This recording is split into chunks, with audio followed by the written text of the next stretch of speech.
Okay, yesterday we were learning about, learning about Kriyas HaTorah, that when you take the Sefer Torah out, you hold it on the right side, you walk north, and then the way back you walk south. But the person getting an Aliyah, they should go the quickest way to the Aliyah and walk the more distant way away from the Aliyah.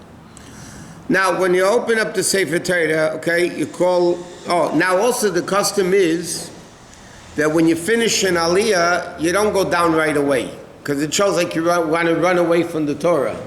So the custom is you stay there until the next Aliyah, and that person finishes the bracha after the Aliyah. After he finishes the bracha, after his Aliyah, so then you go back to where you came from. Now, the way it is like this, there's a lot of different customs with this. Normally, you open the Sefer Torah, okay, you get called up to the Torah. So you open the Sefer Torah. Now, the Balkari will show you where it begins.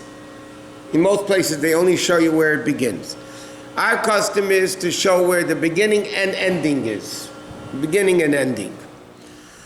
Now, some people, okay, so now there's a lot of different, even in halacha, many opinions say you should not kiss the Sefer Torah with your talis. You should, if anything, just touch an empty spot on the parchment, not where the letters are. Why? This is not our custom, but this is what many opinions in halacha say you should do. Because when you take a talis, sometimes people rub the letter. So number one, you can invalidate the Sefer Torah. You can rub off a letter.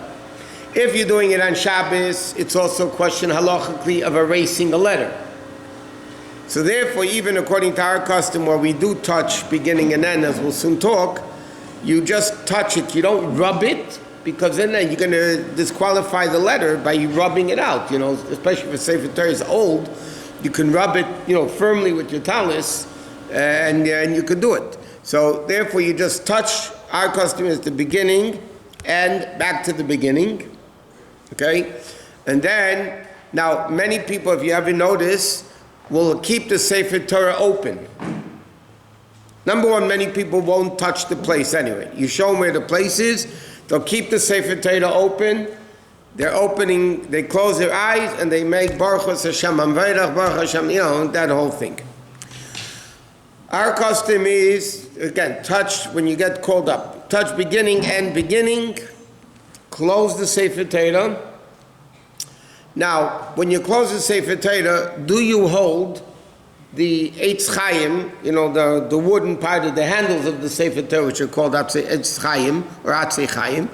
Do you hold it with the talis? Do you hold it in your plain hand? So many opinions in halacha say you're supposed to hold it with the talis. You don't want to hold the Sefer Torah naked. But what's interesting is, and we learned this in the past, the previous Rebbe, when he had an aliyah, he would hold the Eitz Chaim with his talis. He would actually hold the Eitz Chaim with the talis, and during the whole reading, he would hold it with the talis, not with his bare hand. Our Rebbe didn't do that. Our Rebbe did what his father did, which is interesting. Sometimes he did like the previous Rebbe, sometimes he did. That was his business. But our Rebbe would not hold it with the talis. He touched beginning,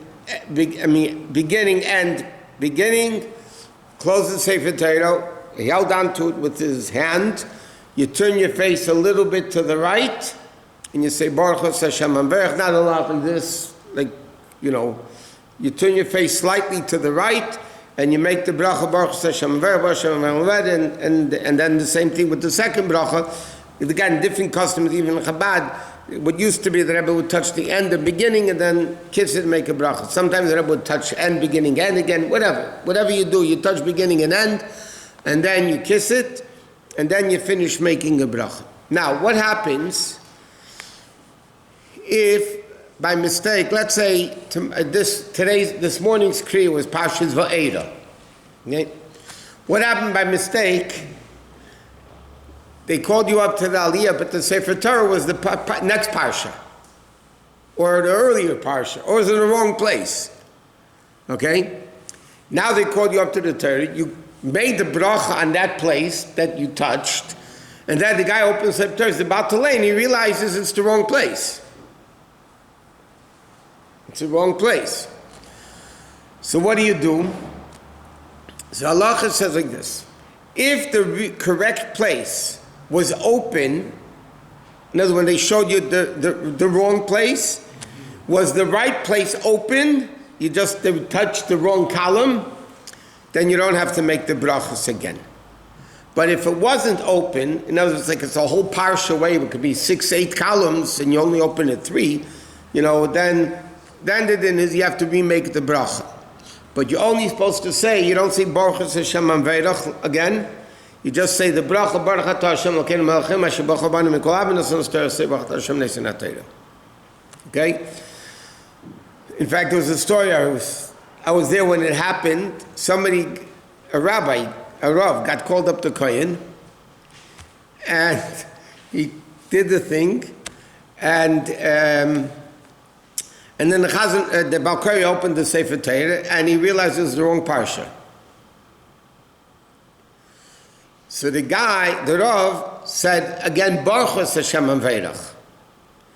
And the Rebbe went like, what? What are you doing? You don't do that. You just make the bracha. In the Shulchan Aruch it says you make the bracha itself. You don't say Baruch Hashem Amveirach. Also, it's another interesting thing. This I haven't seen, except it's called Ma'aser Rav. What happens if you didn't say Baruch Hashem Amveirach at the beginning? You just started by mistake. Baruch Atah Hashem Elokeinu Melech Ha'olam. By the way, a lot of people that are unacquainted start, but they Baruch Atah Hashem. Once they say Hashem's name, they can't go back and say Baruch Hashem Amveirach, because they're making a bracha in vain. So if by mistake, let's say somebody said Baruch Atah Hashem, you can't say, you have to let him finish the bracha. That's it. It once happened that what they did was after the second bracha finished, they said Baruch Hashem Amveirach. But if you started the bracha, it's very practical with people that are unacquainted, what to do at an aliyah, and you call them up and they start saying, instead of Baruch Hashem Amveirach, they look already where it says Baruch Atah Hashem, then you can't say Baruch Hashem Amveirach again. Because you started the bracha, you have to finish the bracha. You can't do anything about it. What? You could say that, then you could get to say Baruch. You don't do that. What? No, but the place of the reading is so important in relation to the bracha that it's not just... Yeah, because you have to know what you're making the bracha on. Everybody holds, you show them the place where you're starting. Our meaning is not only the place you're starting, also the end. But again, because you have to know what you're making the bracha on. I'm making the bracha on this aliyah, on this... What? I was going to say, some shuls, they don't show the end, because sometimes it's in another column, or because it's a Sephardic, you have to just show the... No, even in Ashkenazic Sefer Torah, they only show the beginning. So if they do that, is that okay? If they do that, then you don't. If you want to make problems in a show, like a lot of people love making commotions about themselves, and make them wait 10 minutes until they find the place, you don't do that. You just let it go. Let it go. Sometimes they say, let's go. They're rushing. They want to go and find it. Okay, so you go. What? Sometimes people, when they're holding the wood, the handles, they lift it up. Yeah, you're supposed to lift it up. Are you supposed to lift I didn't get there yet. Huh? I didn't get there yet. Oh, okay. So when you lift it up, you lift it up. Where do you lift it up? There's a lot of various different customs. Most of the time, what I saw by the Rebbe was when he said Hashem's name, he picked it up. Like Baruch Hashem Amveirach, Baruch Hashem Amveirach, Baruch Atah Hashem Elokeinu Melech Ha'olam, Baruch Atah Hashem Neisen Atay. That's what I saw almost always that he did. But again, the people all put it, the Nasanos Terose, they pick it up, whatever. It's just, showing the holiness of the Torah. Okay. Okay, he's supposed to, by the way, the guy that has the Aliyah is also supposed to be holding the Sefer Torah. During the Aliyah, he's supposed to hold the handles also. Okay, then at the end, you do the same thing again. When you finish reading, you touch the end and the beginning, and then you close the Sefer Torah, turn your head a little bit to the right, and you make the bracha, the second bracha, shenasan on teres emes. Okay? Now, when the person has the aliyah or the balkari, they shouldn't be leaning, because because you have to stand. So they should, touching a little bit doesn't matter, as long as you're not putting your weight onto it. Okay, okay. You turn a little to the right so people won't get the brachas in the table. That's the reason you turn to the right and make the bracha. I don't know. Is that what it says? That's what I recall. Is that what it says? Doesn't say that anywhere. Not in the Chabad books. Okay. What's wrong with making a bracha to the Torah? People won't think that you're reading the brachas out of the Torah too. And if they think so, what's the problem? That's not a sign, huh? What? That's... Why don't you turn it to the left? usually you're... Does a left-handed person turn his head to the left? I don't know. I'm telling you no. Okay. Why do we turn our head? Because we don't want to say that. No, that's not the reason. The reason is because it says you turn it to the head, to the right. Why? That's a separate question. I think you also told us because you don't want to. No. What I told you, what you're probably mistaken is when you do Kiddush Levana, before you make the bracha, you look once at the moon, and then you don't look at it again, that nobody should think you're davening to the moon. That's probably what you're thinking, but not about a Sefer Torah. 100% in the past you have said that you don't look in the Torah, you look to the side so people don't think. I never said such a thing. No. That the bracha is written. Unless I was totally drunk and I didn't know what I was saying. But honestly, no. I don't want to compare myself to anything. Somebody once told Reb Chaim Brisker that a thesis, quoted a thesis. So Reb Chaim Brisker said, there's no such thesis. And he said, he continued, don't think I know all the thesis. But such a stupid thing thesis couldn't have said. Get it? So I didn't say it. Okay, you didn't look hard enough. Okay, next. Once they start reading in the Sefer Torah, you're not allowed to talk even between aliyahs. You hear that? Even between aliyahs, it's forbidden to talk. You're not allowed to leave the shul in the middle of Sefer Torah, but if the Sefer between aliyahs and it's an emergency to leave the shul, then you're allowed to leave the shul for the tzedach gadol. But generally speaking, you don't do it. Why? Because it looks like you don't care about the Torah. You're just leaving. What?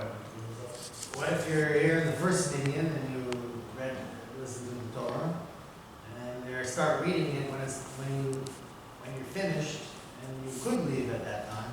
You shouldn't leave then? You can leave through a back, it says through a back door you could leave, because then it doesn't look like, but you couldn't leave, let's say, for instance, through this door. It's not Kabbalah, it just doesn't look nice. You're walking out on the Sefer Torah, so to speak. If you walk out the back, and you finished davening already, you heard Kriyas Torah, so it's not a big deal. Okay, next. Now, there's an interesting Mishnah. The Mishnah says, now, who gets first aliyahs? How does it work? Preference of who gets aliyahs. So, we know the minig ha'olam, the minig of the world today is Kohen and Levi under normal circumstances. You have Kohen and Levi and then Yisrael. But really, in the Mishnah, in the time of the Gemara, it didn't work like that. The Mishnah says, in Harius, that Mamzer Talmud Chacham Kreidem lekrein gadol amaretz. If you have a Talmud Chacham who's a mamzer, and I don't mean a mamzer, we call him a mamzer, an actual mamzer, illegitimate child, okay? But he's a scholar, he gets first call over a Kohen Gadol who's an illiterate. And the Gemara, the Mishnah learns it out from a pasuk, because it says, Yekarahi mipninim, Torah is more precious than pnimin, literally means like pearls. But the Gemara learns, Yekarahi Torah is more precious than the one that goes pnimi, the one that goes into the Holy of Holies on Yom Kippur. Yikarihi Torah is more precious than a Kohen Gadol who goes into the Holy of Holies. So therefore the Mishnah says, in Halacha, the Mishnah says, that a Talmud Chacham, even if he's a Mamzer, comes before a Kohen Gadol is an Amor. The Pearl Poskim write, it's a long time already, long time ago, Poskim write, it's not done today. Even if a Kohen is an Amor, it's illiterate, and you have a big Talmud Chacham, Kohen goes first. Why? Because it's less fighting. Who's a bigger Talmud Chacham? No, you're illiterate, and it's an interesting story. So, halacha, practical halacha is, and this is done all over the place, that Kohen comes first, and then if the person is a kosher Kohen. What do you mean a kosher Kohen? He keeps the laws of Kahuna. A Kohen who married a woman who he's not allowed to marry, or a Kohen who goes to cemeteries, or all that, then he loses the kedusha of a Kohen, so then he doesn't get called first. To be continued.